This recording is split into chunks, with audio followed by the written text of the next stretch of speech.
I thought it was funny. Week 3, Bengals at Vikings. Will Reichard lining up to kick a 62-yard field goal just before the half. It gave me flashbacks to 2007, Chargers-Vikings. That day, the headline, Adrian Peterson rushes for 900. That would definitely be a record. 297 yards, a single game record. But just before halftime, Vikings attempting a long field goal. Antonio Cromartie back deep in the event that it's short, and it was. And he took it 109 yards for a touchdown. Vikings still won the game. And again, Peterson with 297 rushing yards as a rookie.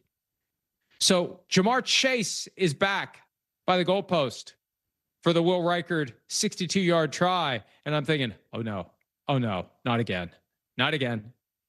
18 years later, here we go. The only difference is Will Reichard cleared the bar by about 10 yards. It wasn't even close.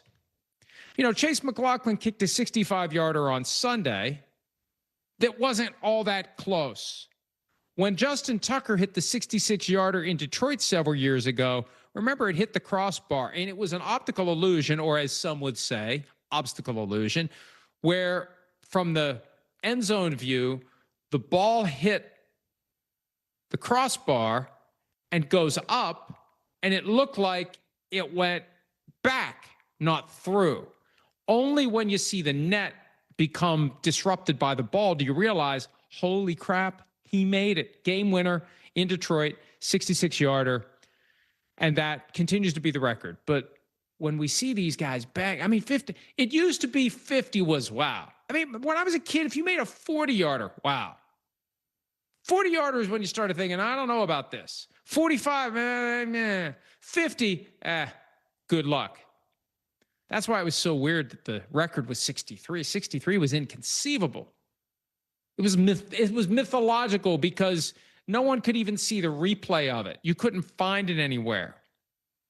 It was years later. It probably wasn't until YouTube rolled around that I actually saw the Tom Dempsey kick against the Lions in 1970, I believe it was, the 63-yarder that was a record until I think Matt Prater broke the record, but I'm not sure. Right now, it's Justin Tucker that holds it, but it's not going to be for long. So what's getting into these kickers? What's the world coming to? Is there some special exercise they're doing? Have they achieved some level of zen that allows them to harness unknown powers of the leg? Or is it because the league has changed what had been rigid procedures regarding the kicking balls? I'll explain those in a second. For now, here's Vic Fangio, Eagles defensive coordinator, who saw that 65-yarder and a 58-yarder in the Eagles-Bucks game on Sunday, unprompted, pivoting to a topic that was on his mind, and he wanted to make sure the reporters gathered for his midweek press conference were aware of what seems to be agitating him. Here's Fangio on the new procedures for the NFL's kicking balls. We gave up a 65-yard field goal and a 58-yard field goal.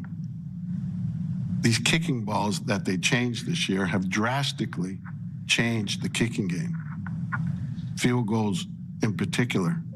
So it's almost like they need an asterisk here, like it was the live ball era, or the asterisk for those home runs Bonds and Sosa and McGuire were hitting. Now the balls are in-house all week, and they kick those balls that they've had, and nobody else touches them. The guy in Dallas is going to hit a 70-plus yarder this year. You can just book it. Does it change the way you call? Yeah, who thought they would hit a 65-yarder the other day? Guys have longer range than they used to. Kind of like Brady Anderson with the Orioles. And we went from 15 homers to 50 in 1 year. You used performance-enhancing drugs. I am insinuating that. I didn't see that part in the transcript. It's funny because John Orand from Puck, he texted me last night, why did Brady Anderson have to catch a stray in your article? It's like, I didn't say it. Fangio said it. Barry Bonds, Sammy Sosa, Mark McGuire, Brady Anderson, they all caught strays from Vic Fangio yesterday. And Any implications made are his and his alone.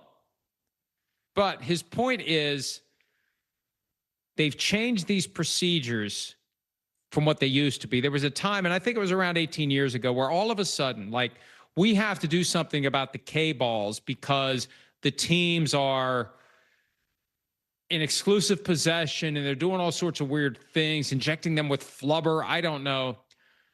And the way it used to be, and I asked Chris Boswell about this after he kicked a 60-yarder to beat the Jets week 1, because I wasn't clear on exactly what was going on. And Boswell explained to me that it used to be within an hour to 90 minutes before the game, you got 3 balls out of the box, brand new, that you had a limited amount of time for your equipment staff to work on, to rub it down, to do whatever they do with it, inject it with flubber. I don't know, but to get it ready to go for the game. 60 to 90 minutes. Now, you get 60 balls to start the season, and they're yours. Fangio said you get all week, you get all year. You got 60 balls. Each one can be used 3 times. And you have them all year to do whatever you want to do, as long as they're inflated between 12.5 and 13.5 PSI. We know the problems that can cause. But you have access to them to get them to the point where they fly the way you'd like them to fly, as far as you hope that they'll fly, and they are flying. And it's funny, I saw that the Rams special teams coordinator, Chase Blackburn, was asked about the K-balls yesterday. And it's funny because his position was like, oh, everything's fine. It's fine. It's fine. It's all fine. Everything's fine. So it'll be interesting to see, as Fangio's comments snake through the NFL grapevine, what kickers will have to say about it. Now, either they will be incensed or they'll be like, I don't know what he's talking about. No, nothing's changed. Everything's fine. Ask me another question, please. Hi, it's Mike Florio. Thanks for watching PFT on YouTube. Hit subscribe for the latest news and analysis from Pro Football Talk.